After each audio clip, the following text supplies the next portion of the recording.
All right, let's start with XCOM. So a lot of questions asking again if I'm going to play War of the Chosen. The answer is still probably. I would say it's very likely. Will I play it on Legend? Yeah, if I play, I wouldn't play it on any other difficulty level.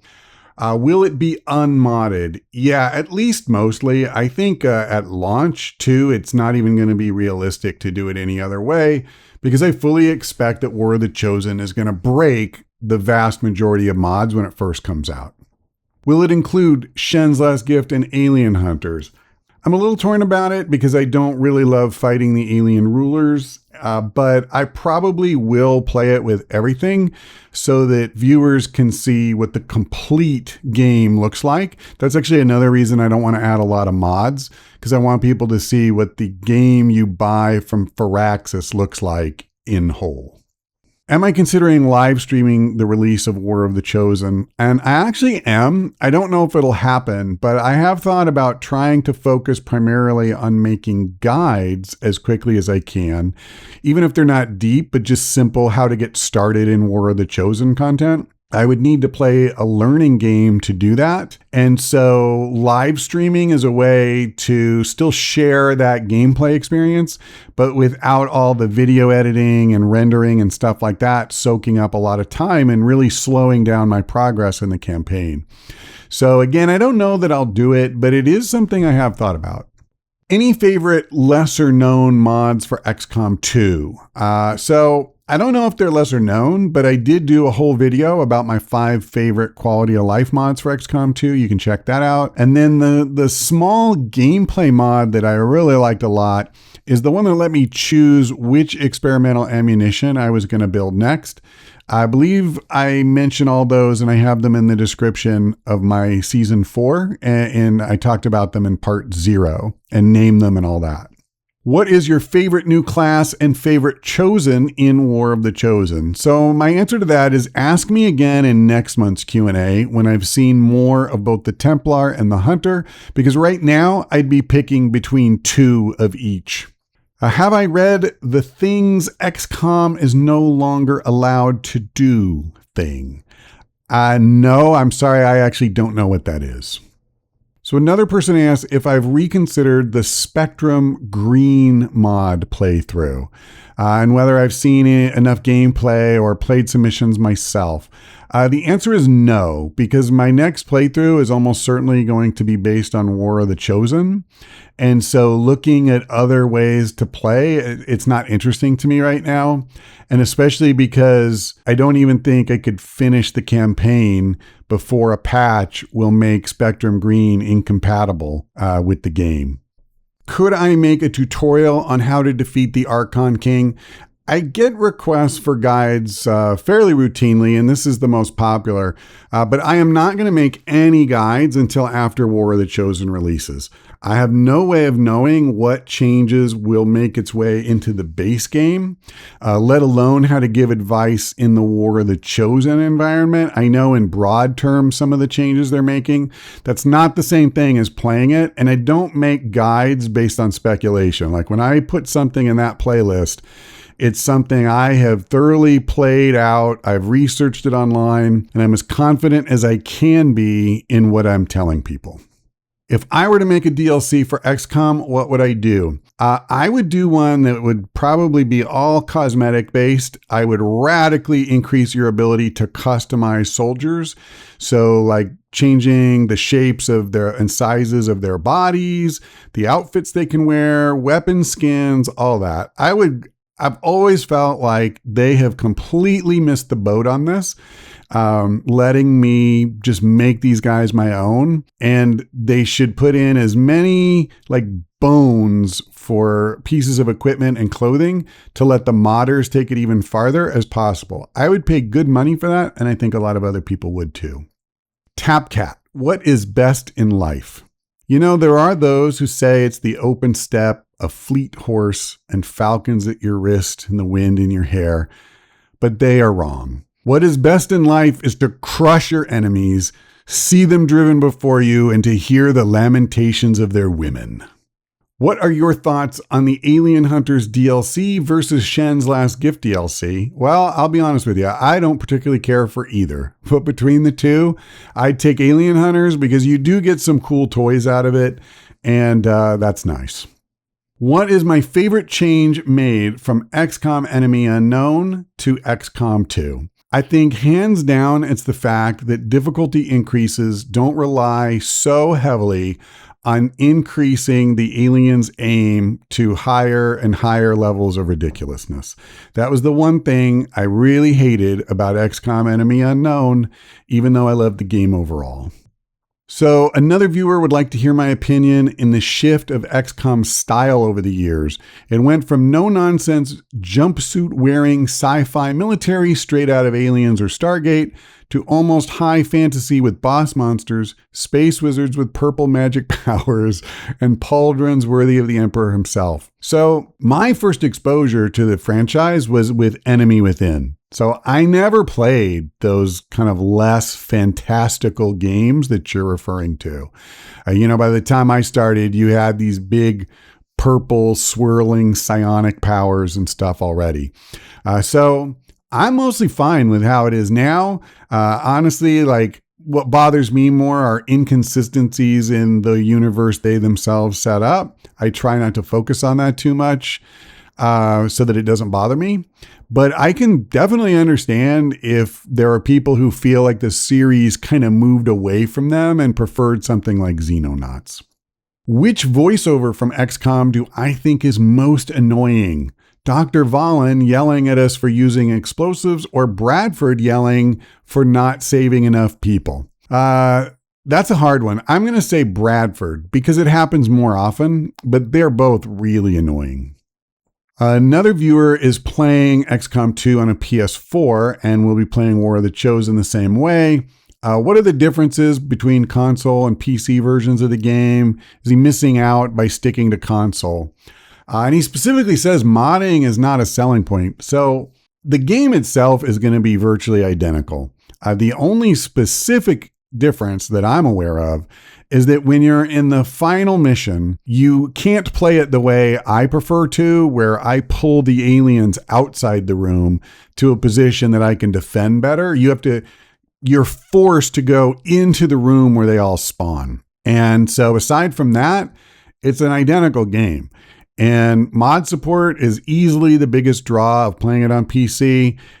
It's not just the gameplay mods like Long War 2. I talked earlier about the quality of life mods that I think really help the game a lot. But if you don't care about those things, I wouldn't worry about it at all. You're fine where you're at. Based on my knowledge of XCOM 1 and 2, which faction would I think Dr. Valen would have a hand in creating?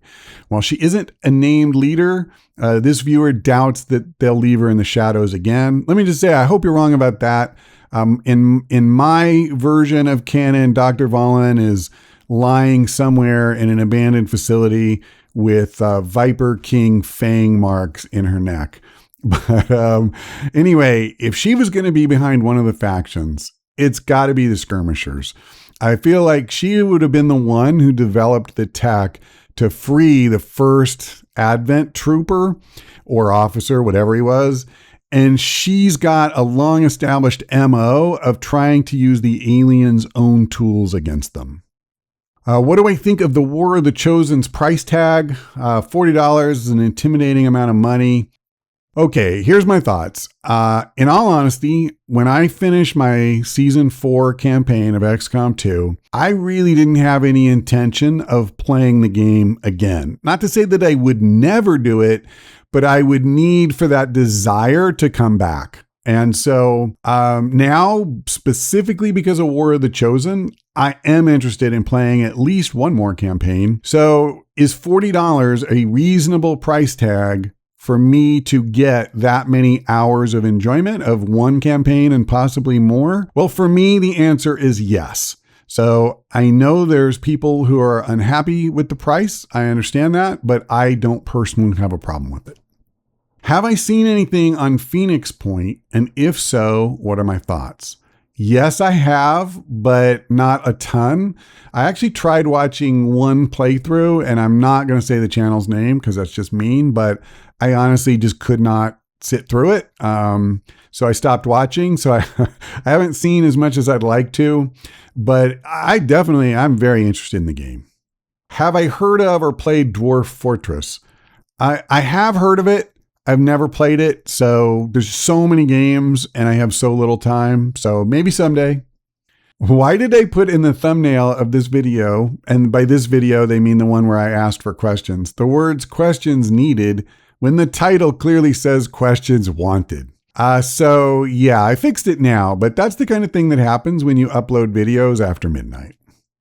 This is a really interesting question. I never would have predicted I would get it, but it definitely made me think. So what is my favorite military figure or favorite war era? So I'm going to say George Washington because he really was a remarkable military figure. Not only led us to victory, but then when he could have easily just basically crowned himself a new king of the United States, all he wanted to do was go retire to his home. And instead, obviously he was selected as president, but he is a remarkable figure in our history and a great military man. And then my favorite era, for whatever reason, I have always been drawn to World War II. It's always been kind of fascinating to me. And I think, to be fair, many other people as well. What YouTube channels are my favorites and that I watch myself, both game related and not game related? So this is another really interesting question. I tend to be kind of a fickle viewer. And so people I watch a lot at one point, then I kind of move on to somebody else. But at least as of now, my favorite non-game related channel is probably Mr. Mobile.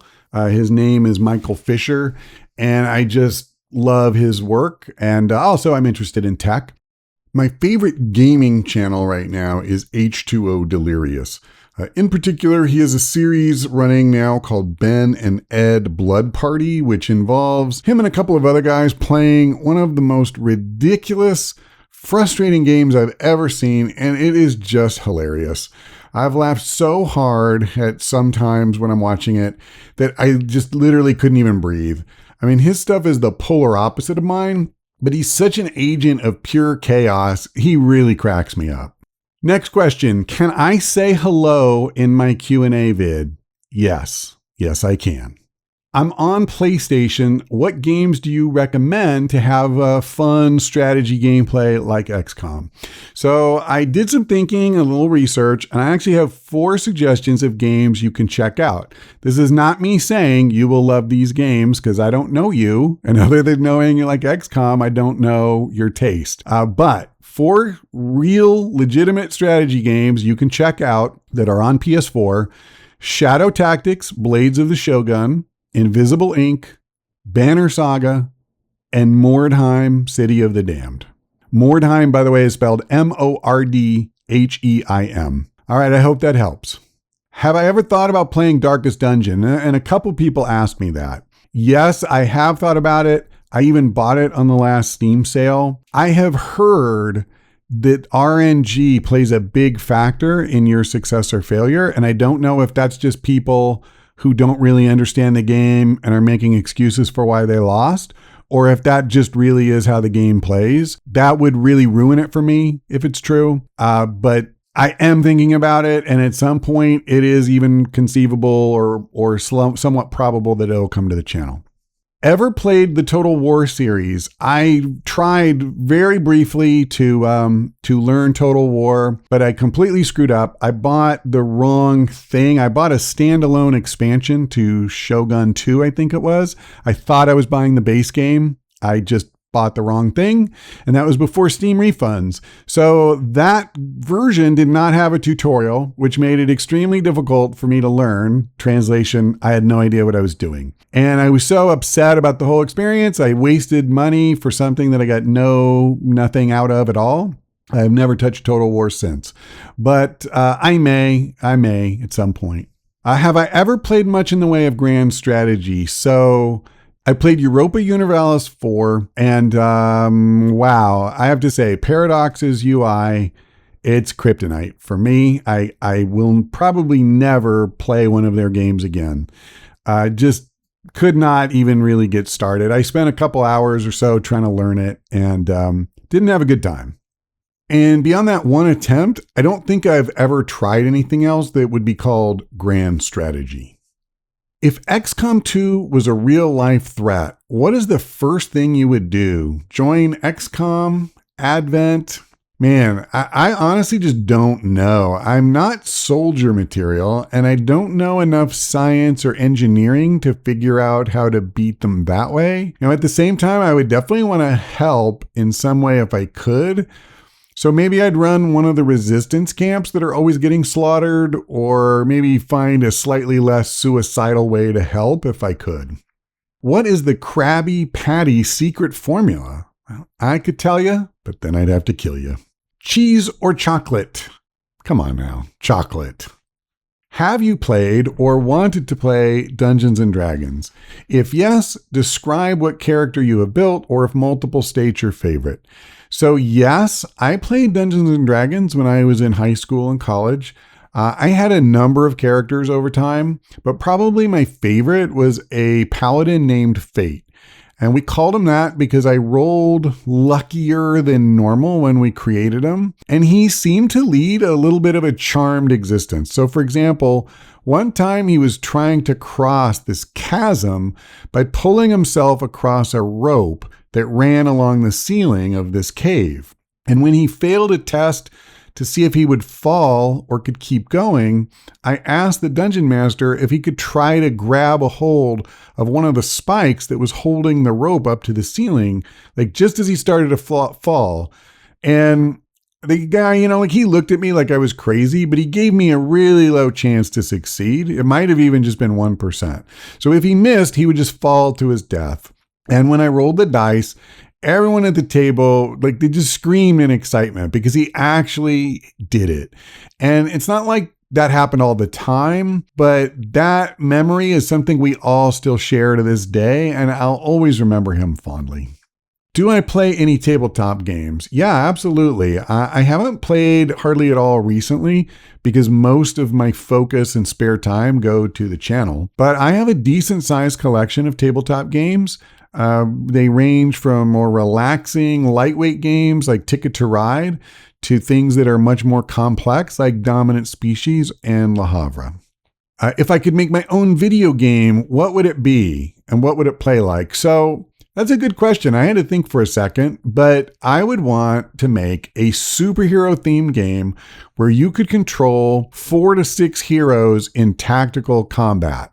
The closest we've ever had to that really is Freedom Force, and I would want to do something a lot less campy, but at least as challenging, like somewhere on the spectrum between that and XCOM. Probably not quite as hard as XCOM, unless that was just a nightmare difficulty setting that you built into it. But there would be an extremely flexible character creator, so you could create either unique characters that would fit whatever vision you had, or be able to use your favorite Marvel or DC characters.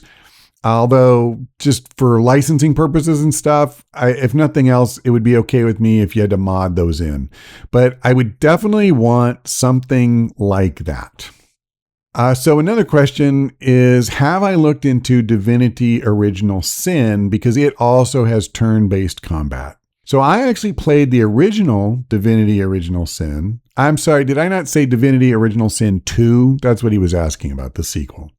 So anyway, I played the original. I even recorded a number of installments of me playing a pre-release version of the game. I have to tell you, I spent a lot of time reading very long dialogue exchanges and walking around the town in pursuit of the main quest. And it was just by far the worst series I've ever recorded, the least entertaining. And it left me with a really sour taste in my mouth for a game I know most people really loved it. So I'm afraid it has not made me inclined to check out the sequel, although I have no doubt a lot of people will really enjoy it. If you were a user and could ask TapCat a question in the Q&A video, what would that question be? And what would be the answer? I think I would ask TapCat why so many people think he sounds like Tom Hanks. And his answer would be that he has no idea, but it's all good. Hardware specs, what are they? So I'm going to just put my PC specs up on the screen rather than try to read them all off. Basically, I built this about a year and a half ago, and today I would certainly use a different configuration, but my goal was and is to have a machine that can not only game well, but also would burn through video rendering, because that's what really brings a system to its knees. So I bought that particular processor because even though there were newer CPUs that had faster cores, a little faster, they only had 4, and this one had 6, and I felt like that would get me more rendering power overall. The other thing that I learned was key to rendering faster was I had to stop using Sony Vegas Pro and switch to Adobe Premiere Pro. It literally takes me now between a third to a sixth of the time that Vegas Pro did, because this software is actually taking advantage of my hardware. The other thing that I did recently is I upgraded my video card and monitor so I could play games at 4K resolution. And my goal when War of the Chosen comes out is to record and upload all of those videos in 4K. And I'm pretty sure it'll work. But obviously I won't know for sure until I do it for the first time. Now, assuming it works, it should even look better for people who have a 1080p monitor, because it's not nearly as compressed. The other thing you can do, by the way, if you have a 4K TV, try watching YouTube videos on it if that's an option for you, because I've started doing that and man, they look awesome. Even like 4K videos will look best, but even 1080p videos on the big screen can look pretty sweet. Last question, do I have a cat? A couple of people asked this question, and one even asked for a photo. I can't think of a better way to end this Q&A than with a picture of my little girl, Willow.